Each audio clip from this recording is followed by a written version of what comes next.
Hello everyone, welcome back to my mini blog. বহুদিন বাদে তোমাদের সঙ্গে একটা স্পেশাল ব্লগ শেয়ার করছি। তো রেডি হয়ে আর ব্যাগ গুছিয়ে বেরিয়ে পড়েছি। হঠাৎ করে একটা প্ল্যান হলো, তাই লালগোলা যাচ্ছে এখন, সেখান থেকে ট্রেন ধরবো। 10টা কতর সময় আমাদের ট্রেন ছিল, তো সেই মতন আমরা বেরিয়ে পড়েছিলাম টাইমেই। আর এই যে দেখো, জেনারেল বগিতে গেলে পরে বা রিজার্ভেশন না পেলে যা হয় আর কি।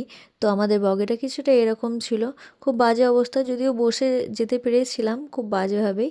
তো যাই হোক, আমি ফাইনালি চলে আসি আমার লোকেশান, মানে যেখানে আসার ছিল সেটা হচ্ছে নৈহাটি বড় মার কাছে, যেখানে আসা আমার খুবই ইচ্ছে ছিল। তো ফাইনালি মা ডেকেছে তাই চলে আসতে পেরেছি। তো আমার স্মাইল দেখে বুঝতেই পারছো যে আমি কতটা এক্সাইটেড আর খুশি ছিলাম। তো যাই হোক, আমরা ডাইরেক্ট ওখান থেকে মন্দিরে ওখানে যাই। আর মন্দিরটা আমি যতটা দেখেছি ফটো বা ভিডিওতে, তার থেকেও সত্যি দারুণ। আর ওই জায়গাটা গিয়ে আমার সত্যি বাড়ি আসতে মন চাইছিল না, এত ভালো লেগেছে আমার নৈহাটির বড় মার মন্দিরে ওখানে। তো যাই হোক, ওখানে রুমের জন্য আমরা খোঁজ করি আর সেখান থেকে আমরা রুমে যাই। কিন্তু তার আগে আমরা এখানে কিছুক্ষণ ছিলাম আশেপাশে, আর কয়েকজন এসেও ছিল যারা হচ্ছে মায়ের কাছে পুজো দিবে বলে লাইনে দাঁড়িয়েছিল। তো সেখান থেকে ডাইরেক্ট রুমে গিয়ে আমরা ওখানে ঘুমিয়ে পড়ি। আর তারপরে রুমের বাইরেটা আমাদের কিছুটা এরকম ছিল, আর আমি রুম টুম শেয়ার করিনি, আমার অত ভালো লাগে না তাই। আর আমার অবস্থা এরকম ছিল। আর আমরা ডিসিশন নিয়েছিলাম যে আমরা খাওয়া দাওয়া করার পরে বিকালবেলা একেবারে বেরোবো।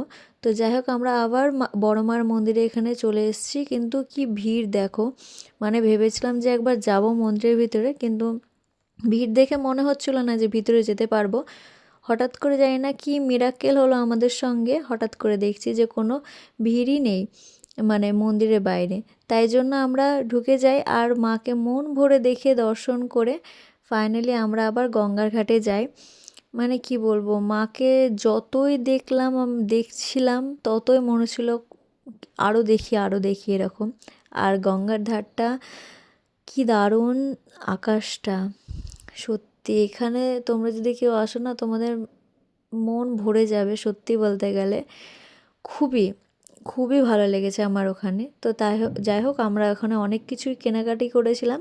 তারপরে আবার রুমে ফিরে যাই আর কি, ওই জিনিসগুলো রাখার জন্য। আর ওই আমাদের রুম থেকে আর একটু দূরে গিয়েই হচ্ছে একটা শ্যামসুন্দরী মার মন্দির ছিল, সেখানে যাই। আর সেটা দর্শন করার পরে আবার রুমে চলে যাই। ব্লগটা আমি এখানে শেষ করছি। ভালো লাগলে অবশ্যই লাইক, কমেন্ট, শেয়ার, ফলো করে দেবে। দেখা হবে নেক্সট মিনি ব্লগে। বাই।